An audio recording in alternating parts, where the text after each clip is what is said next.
Cell wall से क्या होता है?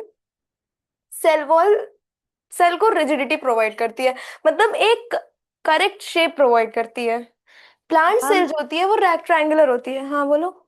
Ma'am pin your camera. अच्छा, पिन माय कैमरा। ओके, ठीक है। देखो इसका क्या है कि ये इरेगुलर है, plant cell is irregular in shape. Plant cell is irregular in shape and it is flexible, और ये फ्लेक्सिबल होती है। ठीक है। these cells contain specialized structure called, अब इसमें भी ये जो सेल्स है इसमें ये जो स्ट्रक्चर्स है, रफ एंडोप्लाज्मिक रेटिकुलम, राइबोसोम, ये जो सेल ऑर्गेनल्स है हम लोग इनको स्पेशल स्ट्रक्चर्स बोलते हैं and are called cell organelles that perform essential life process. अब देखो जैसे माइटोकॉन्ड्रिया, ये हमको एनर्जी प्रोवाइड कर रहा है, मतलब यही जो ग्लूकोज है उसको जो उसको ग्लूकोज को सिंपलर सब्सटेंस में कन्वर्ट कर रहा है, उसी से हमको एनर्जी मिल रही है। ठीक है। तो ये सारे जो सेल ऑर्गेनल्स हैं यही अलग अलग लाइफ प्रोसेस में काम आते हैं। अब प्रोटीन का सिंथेसिस कौन कर रहा है? Golgi body. ये जो वैक्यूल है ये क्या है? स्टोरेज बॉक्स, स्टोरेज सैक होता है। वैक्यूल में क्या, वैक्यूल क्या कंटेन करता है? Nutrients, water and waste. तो यही सारे अलग अलग ऑर्गेनल्स हैं जो हमारे लाइफ प्रोसेस को परफॉर्म कर रहे हैं। लाइफ प्रोसेस जैसे कि nutrition, respiration, transportation and excretion, these are the four main life process. Okay. Yes. Zubair, any doubt? No ma'am. Okay, now let's come to the next slide. The control centre, it is known as nucleus. अब देखो इस पे nucleus का एक structure दिया हुआ है, बता रहे हैं, डिटेल्ड स्ट्रक्चर इसमें दिया हुआ है न्यूक्लियस, अब तुम लोग को समझ में आएगा।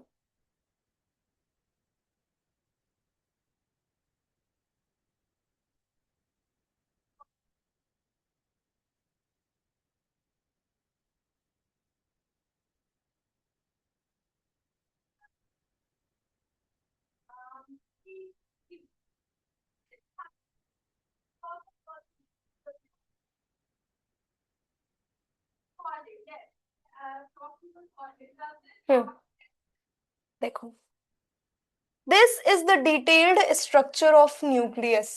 दिख रहा है? Will you able to see? No ma'am. No, wait.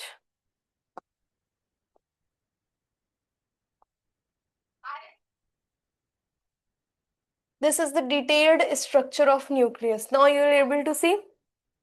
Yes. अब देखो न्यूक्लियस, हमने जो न्यूक्लियस बनाया था ऐसे ये वाला, देखो। Zubair, if you have any doubt, you can ask. No ma'am. Okay?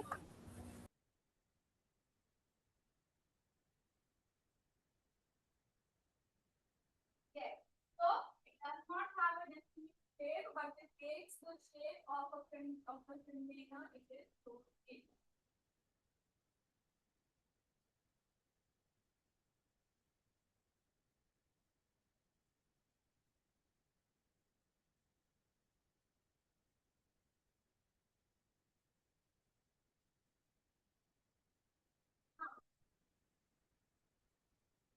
What about this? What about gases? देखो हम लोग इसको न्यूक्लियर क्या बोल रहे थे? न्यूक्लियस की बाउंड्री, या फिर हम लोग न्यूक्लियर एनवेलप भी बोल सकते हैं इनको, इसको न्यूक्लियर बाउंड्री या फिर न्यूक्लियर एनवेलप।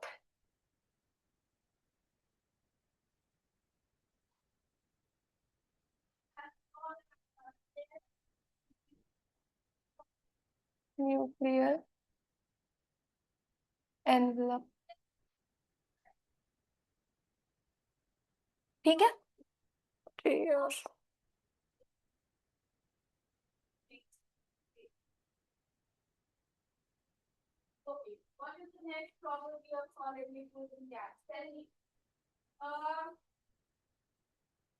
ठीक है, तो ये है सेल एनवेलप। उसके बाद ये जो पोर्स हैं, ये जो न्यूक्लियर पोर्स आप लोग को दिख रहे हैं, ये सब। कौन गायब हुआ? रमशा, ओके। इसको हम लोग यहाँ पे बोलते हैं न्यूक्लियर पोर्स।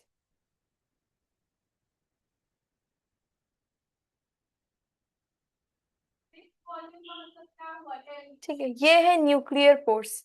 अब ये है न्यूक्लियस। इसको हम लोग न्यूक्लियस बोल रहे हैं, means this is a nucleus. इसको हम लोग न्यूक्लियस बोल रहे हैं, collective, this is known as nucleus. इसके अंदर जो ये कंडेंस फॉर्म में प्रेजेंट है, ये क्या है? Nucleolus, right? है ना? Yes, ma'am. न्यूक्लियोलस है ये। Yes, ma'am. ये कंडेंस फॉर्म में प्रेजेंट होता है। और ये जो है, ये चीज, ये वन, ये, इसको हम लोग एक को अगर एक यूनिट को बोलेंगे तो ये है, Cetamus. हाँ, सिस्टम, हाँ।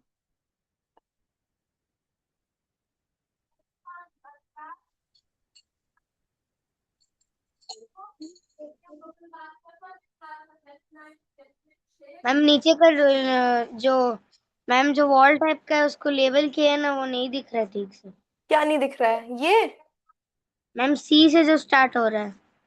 ये यस मैम। बेटा वो ब्लर हो गया होगा। जुबैर, समझ में आ रहा है न्यूक्लियस का स्ट्रक्चर? Yes, ma'am. ओके, तो this is the structure of nucleus. Nucleus को हम लोग क्या बोलते हैं? देखो, अब न्यूक्लियस का फंक्शन क्या होता है? न्यूक्लियस को बोलते क्या है? Mute your self. ये पिक्चर क्लियर हो गई है?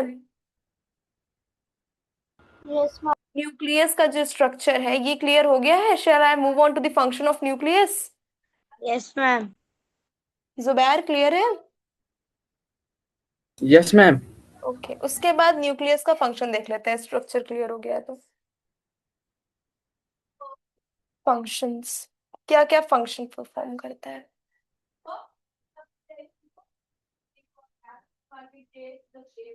Function, the nucleus is often referred to as the इसको हम लोग क्या बोलते हैं? Brain of the cell. Nucleus is also known as the brain of the cell or control center of the animal cell. Nucleus को हम लोग animal cell का कंट्रोल सेंटर भी बोलते हैं। ये किसका हाउस है? It is a house of genetic material and DNA.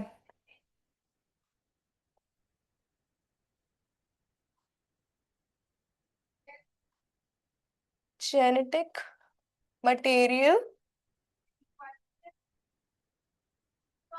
And DNA, ठीक है, which carries instructions in cell growth, metabolism, reproduction and reproduction। देखो, अब जो ये जेनेटिक मटेरियल और डीएनए है, इसमें ये क्या बत करवाता है सेल में? क्या परफॉर्म, क्या देता है, क्या इंस्ट्रक्शंस देता है सेल को?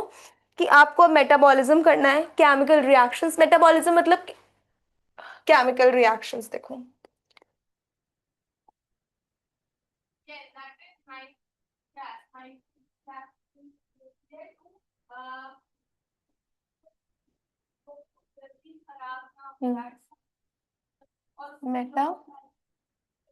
मेटाबॉलिज्म, ठीक है। मेटाबॉलिज्म ये केमिकल रिएक्शंस होते हैं सेल में, केमिकल रिएक्शंस। मेटाबॉलिज्म क्या होता है?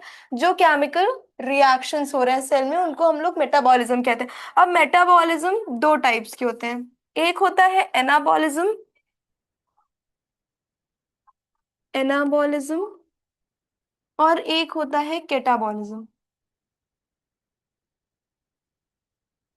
ठीक है, एक होता है एनाबॉलिज्म और एक होता है केटाबॉलिज्म। इस चीज के बारे में आप लोग आगे पढ़ेंगे। अब ये रिप्रोडक्शन में भी काम आता है। कैसे? अब हमें हमारे पेरेंट्स से जीन्स मिले हैं जो, वो कैसे मिले हैं? वो इसी जेनेटिक मटेरियल से ही तो मिले हैं ना। तो ये रिप्रोडक्शन में भी काम आते हैं, surrounded by a nuclear membrane.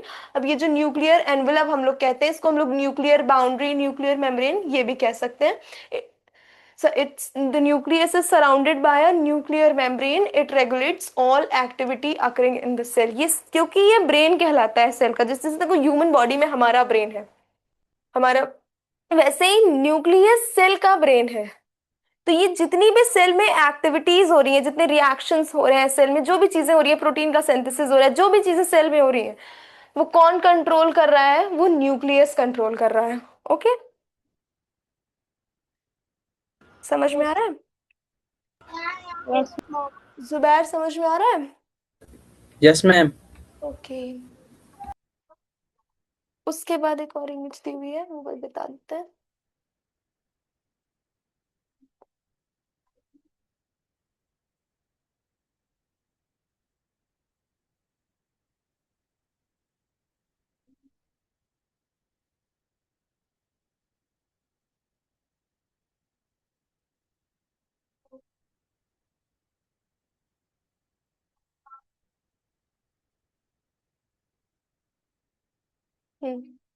अब देखो, हम लोग सेल ऑर्गेनेल्स, हमने सेल का अलग अलग ये देखा कि सेल में अलग अलग सेल ऑर्गेनेल्स होते हैं। अब उनके थोड़े थोड़े फंक्शंस देख लेते हैं। माइटोकॉन्ड्रिया, जो कि एनर्जी प्रोड्यूस कर रहा है, ठीक। उसके बाद एंडोप्लाज्मिक रेटिकुलम। दो एंडोप्लाज्मिक रेटिकुलम्स होते हैं, एक होता है रफ एंडोप्लाज्मिक रेटिकुलम, यू है ये, रफ एंडोप्लाज्मिक रेटिकुलम।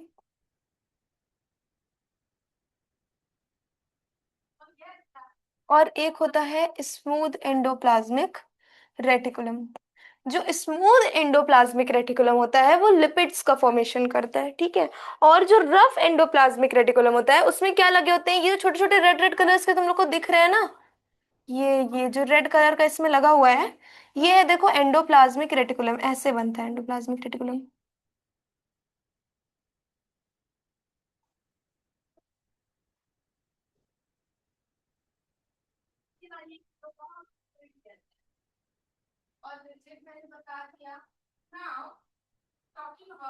देखो ये है एंडोप्लाज्मिक रेटिकुलम, ठीक है।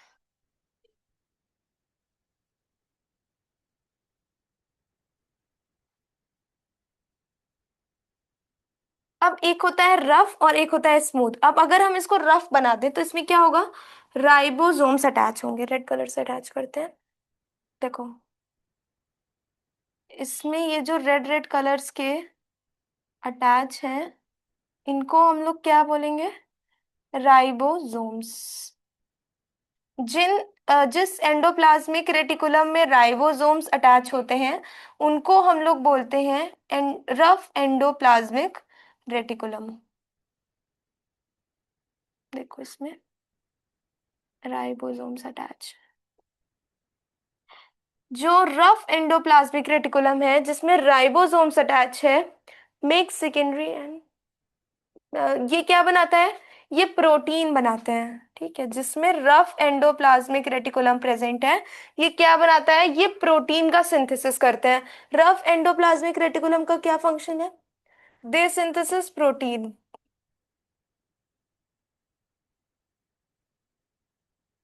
दे सिंथेसिस प्रोटीन।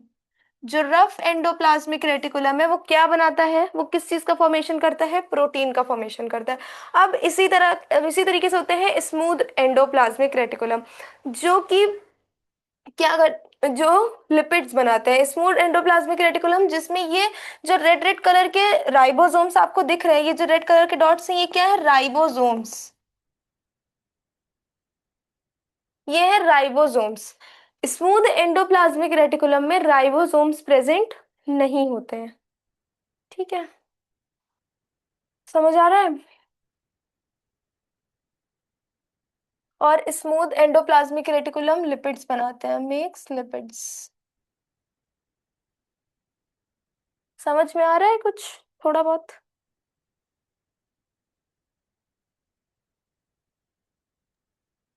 जुबैर यस समझ मैम। में आ रहा है? Yes, ma'am. कोई भी ऐसी चीज जो अभी तक आपको ना समझ में आई हो, बोलो। कोई भी ऐसी चीज जो अभी तक ना समझ में आई हो। मैम स्मूथ वाला है ना ये? Smooth endoplasmic reticulum. Yes ma'am. देखो एंडोप्लाज्मिक रेटिकुलम दो टाइप्स के होते हैं, एक जो प्रोटीन बनाता है, एक जो लिपिड बनाता है। लिपिड जिससे कि प्लाज्मा मेम्ब्रेन कंपोज हो रही है। देखो सेल वॉल किससे कंपोज होती है, जो सेल वॉल जो सिर्फ प्लांट सेल में होती है वो सेल्यूलोज से बनती है। ठीक है। Cell wall is composed of cellulose. ठीक है, सेल वॉल सेल्यूलोज से बनती है। अब जो प्लाज्मा मेम्ब्रेन होती है या जो सेल मेम्ब्रेन होती है, जो उसके बाद की कवरिंग होती है, वो किससे बनती है? वो किससे बनती है? वो लिपिड से बनती है। तो वही होते हैं लिपिड्स जिनको कौन सिंथेसाइज करता है? स्मूथ एंडोप्लाज्मिक रेटिकुलम सिंथेसाइज करता है। Plasma membrane is made up of lipids. ये लिपिड्स है। ठीक है, प्लाज्मा मेम्ब्रेन लिपिड से बनते हैं। और यही लिपिड्स कौन सिंथेसाइज कर रहा है? Smooth endoplasmic reticulum. Smooth endoplasmic reticulum कुछ ऐसा दिखता है। टॉकिंग अबाउट लिक्विड, लिक्विड्स के मॉलिक्यूल्स देखो कि यहाँ पर इससे ज्यादा जाओ। देखो तो हियर में स्पेस है ना, मॉलिक्यूल्स के बीच में स्पेस है ना, या देयर इज मॉडरेट इंटरमॉलिक्यूलर। तो ये है rough sorry smooth endoplasmic reticulum.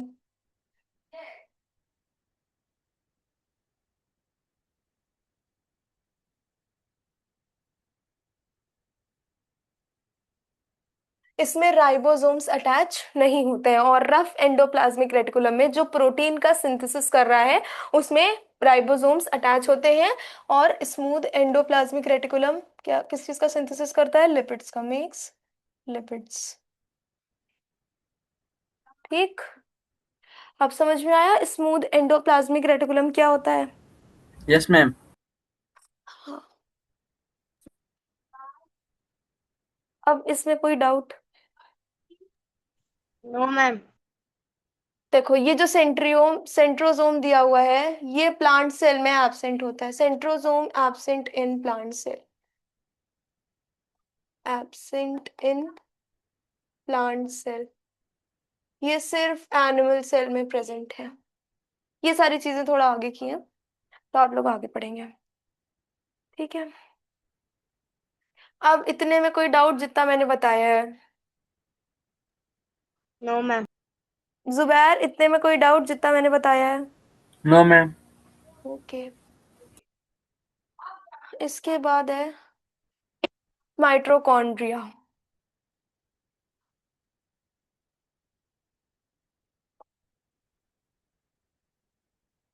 ये देखो ये जो साइकिल चल रही है इसमें, ये साइकिल होती है माइटोकॉन्ड्रिया में।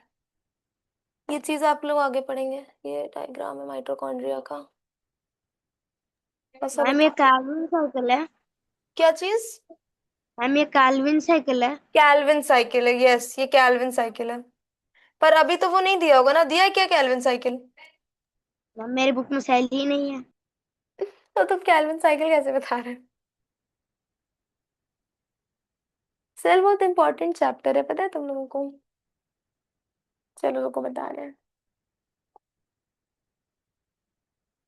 मेरे पॉइंट ऑफ व्यू से तो बहुत इंपॉर्टेंट है। चलो ठीक है।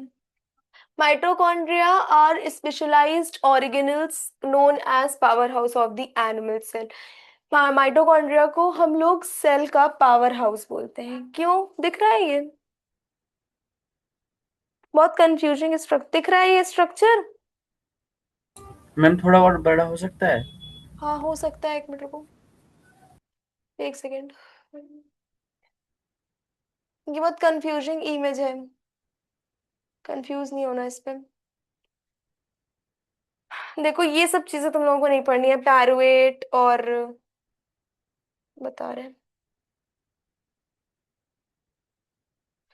दिमाग खराब हो जाता है। अब ठीक है, अब दिख रहा है, अब दिख रहा है। यस जुबैर अब विजिबल है। Yes ma'am. 59 हो गया। अच्छा, ये जो स्ट्रक्चर, ये सब जो चीजें, पैरुएट और 2 ATP, ग्लाइकोलिसिस, ग्लूकोज, ये सारी चीजें हम लोग को नहीं पढ़नी है अभी सेवेंथ में। सेवेंथ में सिर्फ इतना दिया होता है कि माइटोकॉन्ड्रिया, ये जो ये स्ट्रक्चर है माइटोकॉन्ड्रिया का, सिर्फ स्ट्रक्चर को देखना है। ये सारी जो ATP, ADP और ये सारी जो चीजें लिखी हुई हैं, ये आप लोगों को नहीं ध्यान देना है, ठीक है। सिर्फ स्ट्रक्चर देखो कि माइटोकॉन्ड्रिया ऐसा दिखता है।